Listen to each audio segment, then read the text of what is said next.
Hello, I'm Jack Murphy. Welcome to Rock and Roll Never Forgets. All right, let's rock this show. You might recognize this song as performed by Jefferson Airplane. Don't you want somebody to love? Don't you need somebody to love? Maybe Jefferson Airplane? We will find out. Hello, friends. Welcome back. Today, we have a special treat for all the classic rock fans out there. We're diving deep into Jefferson Airplane's iconic song, Somebody to Love. So, everybody buckle up and let's embark. You've probably heard this song in the movies, radio, on the tube. By the way, that's what we used to call the TV, kids, because it had an actual tube in it that would sometimes quit working, and you'd have to call somebody to fix it. Unbelievable, huh? Now let me ask you, what do you think the song is about? Is it A, the guy pictured here that the writer of the song was dating? B, religion? C, the HIV epidemic? Or D, free love?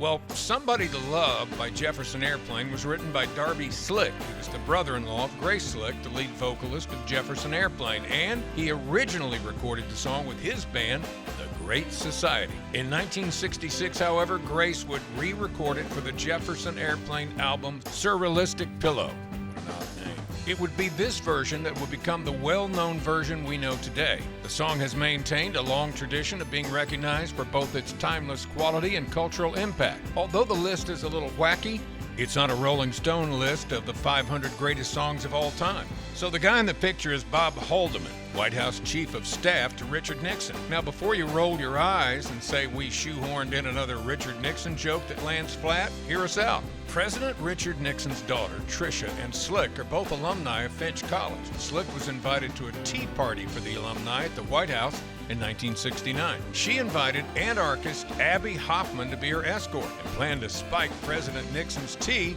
with 600 micrograms of LSD. But the party had been billed as an all-ladies event. Hoffman's presence in the waiting line immediately aroused the suspicions of White House security personnel. He claimed to be Slick's bodyguard and escort, which failed to convince the security personnel, who told him that the event was strictly for females. Hoffman then took out a black flag with a multicolored marijuana leaf and hung it up on the White House gate. Needless to say, Grace was banned from the White House, which was approved by the White House Chief of Staff. Although the incident happened after the song was released, it's safe to say Grace Slick was not dating Haldeman. There's also been a long-standing rumor that the song was either about the HIV epidemic or accepting a spiritual calling. The song was written well before the HIV epidemic, and the song doesn't have anything that alludes to religion. The meaning of the song has been revealed by both the writer and lead guitarist in different interviews. Around the 1960s, the counterculture movement was in full swing and was a movement that sought radical social change that reached civil rights, relationships, feminism, law enforcement, the values that represented the 50s and foreign policy. Darby wrote the song to question some of the emptiness of the free love movement. There was a social drive to question the structure of relationships. Free love was meant to call into question relations according to choice, without being restricted by marriage or long-term relationships. In other words, you could do anything with anybody, and it could even be transactional. The first line of the song is, "When the truth is found to be lies and all the joy within you dies." The writer is conveying some pain that came from a disconnected relationship, calls into question the unintended consequences of the free love movement. Darby wondered if the people participating in the free love movement were truly connecting with somebody on a higher or spiritual level. So let's go back to the quiz. How did you do? Since the answer is still never Richard Nixon or his chief of staff, the answer, of course, is love. Love is always the answer.